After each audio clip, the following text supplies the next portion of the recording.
Assalamualaikum warahmatullahi wabarakatuh. Halo semuanya, semoga kalian dalam keadaan sehat, bahagia, dan tetap semangat ngejalani akhir semester ini ya. Perkenalkan, nama aku Fulviana Jina Salsabila dari Prodi Manajemen Dakwah kelas 2C, Fakultas Dakwah dan Komunikasi. Di video UAS Ilmu Komunikasi kali ini, aku bakal ngebahas topik yang sebenarnya kita semua temui setiap hari, tapi sering banget kita anggap remeh, yaitu kemampuan manusia dalam berbahasa. Ternyata kemampuan ini gak cuma soal bisa ngomong aja, tapi melibatkan proses otak yang luar biasa kompleks. Dan yang lebih kerennya lagi, dalam Islam, kemampuan ini juga dianggap sebagai anugerah yang Allah sudah berikan kepada setiap manusia, yang membedakan manusia dan makhluk yang lainnya. Jadi, video kali ini kita bakal lihat dari dua sisi. Yang pertama, ilmu komunikasi dan nilai-nilai Islam. Yuk, simak sampai akhir biar tambah wawasan dan siapa tahu bisa jadi bahan refleksi juga buat kita semua. Yang pertama, pada saat kita berkomunikasi dengan suku di Sumatera akan berbeda dengan berkomunikasi yang berada di Jawa. Perbedaan ini merupakan konteks komunikasi dari aspek sosial. Jawabannya tepat sekali. Perbedaan ini terjadi karena latar belakang budaya, nilai, norma, dan kebiasaan tiap suku yang berbeda.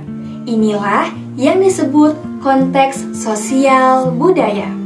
Jadi, cara orang Jawa berkomunikasi bisa lebih halus, sementara orang Sumatera itu biasanya lebih tegas dan ekspresif. Dan itu tidak menjadi masalah, sah-sah saja. Nomor 2, saat perkuliahan, komunikasi yang terjadi berfungsi untuk memberikan edukasi pada mahasiswa. Tepat sekali, komunikasi di kelas antara dosen dan mahasiswa adalah komunikasi edukatif, karena tujuannya menyampaikan ilmu dan pengetahuan. Yang ketiga, stand up comedy merupakan bentuk komunikasi yang berfungsi untuk menghibur. Jawabannya tepat sekali. Dalam stand up comedy, komunikator atau komika menggunakan humor untuk membuat audiens tertawa. Ini termasuk fungsi hiburan atau entertainment dalam komunikasi. Yang keempat, gangguan komunikasi yang disebabkan karena kesalahan pada bahasa yang digunakan merupakan gangguan teknik. Pernyataan itu kurang tepat ya teman-teman. Kenapa? Karena kesalahan dalam penggunaan bahasa disebutnya gangguan semantik, karena berkaitan dengan makna dari sebuah kata tersebut. Sedangkan gangguan teknik itu contohnya suara mic yang pecah, sinyal yang putus, atau speaker yang rusak. Nomor 5, jika kita ingin menjadi komunikator yang handal, kita perlu mengenal diri kita sendiri terlebih dahulu. Setelah itu, kita perlu memiliki kredibilitas, kekuatan, dan uang. Kayaknya kalau pernyataan di uang itu kurang tepat deh teman-teman. Karena kenapa? Karena kalau mau jadi komunikator yang hebat, itu butuh kenali diri sendiri atau introspeksi. Yang kedua, punya kredibilitas, dapat dipercaya, dan kekuatan menyampaikan dalam sebuah pesan. Tapi, uang bukan syarat utama. Itu bukan bagian dari kompetensi komunikasi. Tapi, itu mah bonus teman-teman. Yang keenam, suatu hari, ibu melihat piring kesayangannya yang pecah oleh ayah. Lalu, ibu berkata, "Sayang."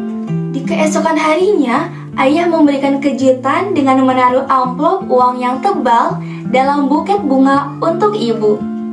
ibu lalu berkata, "Sayang." Kata sayang yang ibu ucapkan merupakan satu kata, namun cara ibu mengungkapkannya membuat arti menjadi beda. Hal ini disebut prabahasa. Tepat sekali. Walau katanya sama, intonasi dan ekspresi bisa mengubah makna loh teman-teman. Ini disebut prabahasa. Prabahasa itu intonasi, nada, dan gaya bicara yang ngasih makna tambahan ke sebuah kata, yaitu unsur nonverbal dalam suara. Yang ketujuh, kemampuan manusia dalam berbahasa yang membedakannya dengan hewan dan merupakan akibat perkembangan otak manusia. Pernyataan ini tepat banget teman-teman, karena manusia itu punya kemampuan berbahasa yang kompleks karena struktur otaknya yang lebih maju dibandingkan makhluk yang lainnya, terutama bagian yang mengatur bahasa seperti Broca. Broca itu yang mengatur produksi bahasa. Lalu ada yang namanya Werknecht, yaitu memahami bahasa. Di dalam Al-Quran juga udah disebut ini. Di Quran Surat Ar-Rahman ayat 4, Allamahul Bayan. Allah mengajarkan manusia pandai berbicara atau berbahasa ya. Artinya kemampuan berbahasa bukan hanya hasil evolusi biologis otak, tapi juga merupakan anugerah ilahi. Dan 8, kata-kata mempresentasikan persepsi dan interpretasi orang yang berbeda-beda loh. Kata yang sama mungkin punya makna yang berbeda bagi orang yang berbeda, dan makna yang berbeda bagi orang yang sama dalam waktu yang berbeda. Hal ini salah satu penyebab keterbatasan berbahasa. Benar banget nih, karena ini menunjukkan bahwa bahasa itu relatif dan terbatas. Makna tidak ada yang mutlak, tergantung siapa yang mendengar.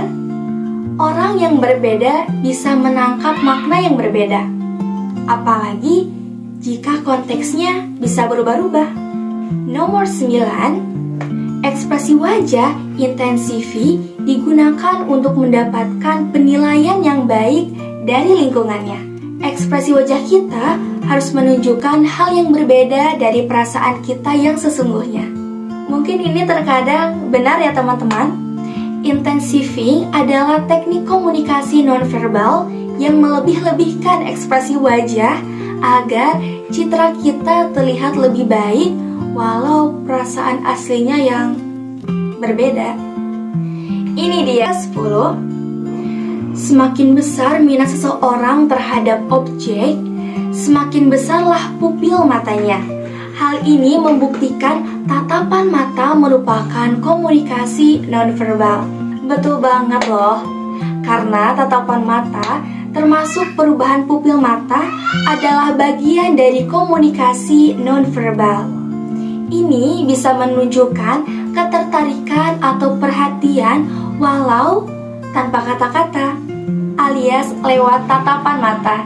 Diam-diam tapi ngasih sinyal teman-teman. Oke teman-teman, sampai di sini dulu ya pertemuan kita pada hari ini.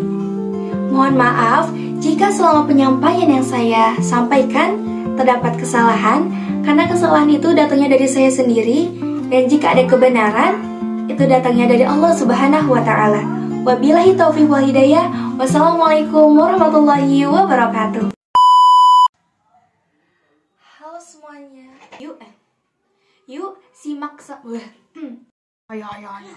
makna dari sebuah kata tersebut. Kok hitut sih?